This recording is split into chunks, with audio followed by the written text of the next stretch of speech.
ଶ୍ରୀ ଜଗନ୍ନାଥଙ୍କ ଷୋହଳ ନାମ ଗୋଟି ଗୋଟି କରି କହୁଛି ଶୁଣ। କେଉଁ କାମ ବେଲେ କି ନାମ ଜପିଲେ, କେଉଁ କାମ ବେଲେ କି ନାମ ଜପିଲେ ପୂର୍ଣ୍ଣ ହୁଏ ମନସ୍କାମଲ। ଶୟନ କାଳେ ଡାକିବୁ ଆହେ ପଦ୍ମନାଭ, ଭୋଜନ ବେଳେ ଡାକିବୁ ଆହେ ଜନାର୍ଦ୍ଦନ। ଶୟନ କାଳେ ଡାକିବୁ ଆହେ ପଦ୍ମନାଭ, ଭୋଜନ ବେଳେ ଡାକିବୁ ଆହେ ଜନାର୍ଦ୍ଦନ। ଯାତ୍ରା କାଳରେ ଡାକିବୁ ବାମନ ବାମନ, ତାକୁ ବାମନ ବାମନ ତାକୁ ଡାକିବୁ। ସଙ୍କଟ ବେଳେ ଡାକିବୁ ଶ୍ରୀମଧୁସୂଦନ, ସଙ୍କଟ ବେଳେ ଡାକିବୁ ଶ୍ରୀମଧୁସୂଦନ। ଜୟ ଜଗନ୍ନାଥ, ଜୟ ମା ସମଲେଇ। ଓଡ଼ିଆ ଗଳ୍ପରେ ମୁଁ କମଲେଶ। ଆପଣମାନେ ବୋଧେ ମୋତେ ଖୋଜୁଥିଲେ। ହଁ, ମୁଁ କୁଆଡ଼େ ଯାଇନଥିଲି। ମୁଁ ଥିଲି ଆପଣଙ୍କ ଚାରିପଟେ, ମୁଁ ଥିଲି ଆପଣଙ୍କ ସାମ୍ନାରେ। କିନ୍ତୁ ଆପଣମାନେ ମୋତେ ଖୋଜିବାଟା ଭୁଲ କରିଦେଲେ। ଆପଣମାନେ ଯଦି ଛୋଟିଆ କମେଣ୍ଟ ଗୋଟେ କରିଦେଇଥାନ୍ତେ ନା, ଆଜି ମୋ ମନ ଖୁସି ପାଇଁ ବହୁତ କିଛି ହେଇପାରିଥାନ୍ତା। ତ ଆସନ୍ତୁ ଆଜିର ପ୍ରବଚନ ଶୁଣିବା। ପ୍ରଥମରୁ ଯେଉଁ ଗୀତଟି ବୋଲା ହେଲା ଆପଣମାନେ ସମସ୍ତେ ଶୁଣିଲେ। ମାନେ ଆପଣମାନେ ଶୁଣିଲେ ଏଥିରୁ ବୁଝିଲେ କ'ଣ, ତାକୁ ମୁଁ 3-4ଟା ପାର୍ଟରେ ବୁଝେଇବି। ପ୍ରଥମ ପାର୍ଟ ଆମର ଏଇଟା, ଯେଉଁଟା ଏବେ ଆପଣମାନେ ଦେଖୁଛନ୍ତି। ପ୍ରଥମ ପାର୍ଟରେ ଆମେ ମୁଖୁଡ଼ା ଗୋଟିକୁ ଜାଣିଦେବା। ପ୍ରଥମେ ହେଲା ଶ୍ରୀ ଜଗନ୍ନାଥଙ୍କ 16 ନାମ ଗୋଟି ଗୋଟି କରି କହୁଛି ଶୁଣ। କେଉଁ କାମ ବେଳେ କି ନାମ ଜପିଲେ ପୂର୍ଣ୍ଣ ହୁଏ ମନସ୍କାମନା। ଶୁଣ, ମାନେ ଶ୍ରୀ ଜଗନ୍ନାଥଙ୍କର କୋଟି କୋଟି ନାଁରୁ 16ଟି ନାଁ ହେଲା ଅତି ମୂଲ୍ୟବାନ। ଯେଉଁ 16ଟି ନାମରେ ବିପଦ ମଧ୍ୟ ଟଳିଯାଏ, ସଙ୍କଟ ଆସିବାକୁ ଡରେ। ଏହି ସବୁ ନାମକୁ ନେଇ 16ଟି ନାମ ତାଙ୍କର ଅଛି। ସେ 16ଟି ନାମକୁ ଆମର କଣ୍ଠଶିଳ୍ପୀ ନମିତା ଅଗ୍ରୱାଲ ଗାଇକି ସମସ୍ତଙ୍କୁ ଶୁଣେଇଛନ୍ତି।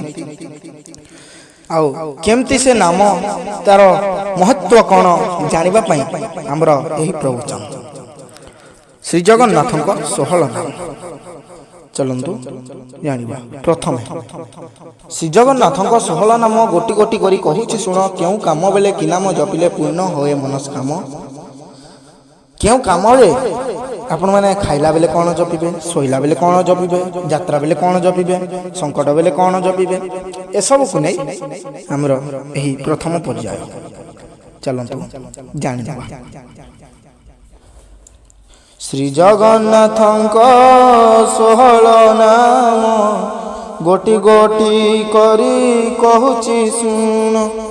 କେଉଁ କାମ ବେଳେ କି ନାମ ଜପିଲେ ପୂର୍ଣ୍ଣ ହୁଏ ମନସ୍କାମଲ।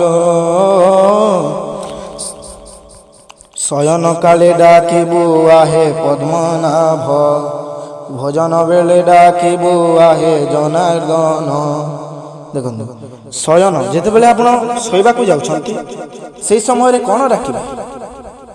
ଶୟନ କାଳେ ଡାକିବୁ ଆହେ ପଦ୍ମନାଭ।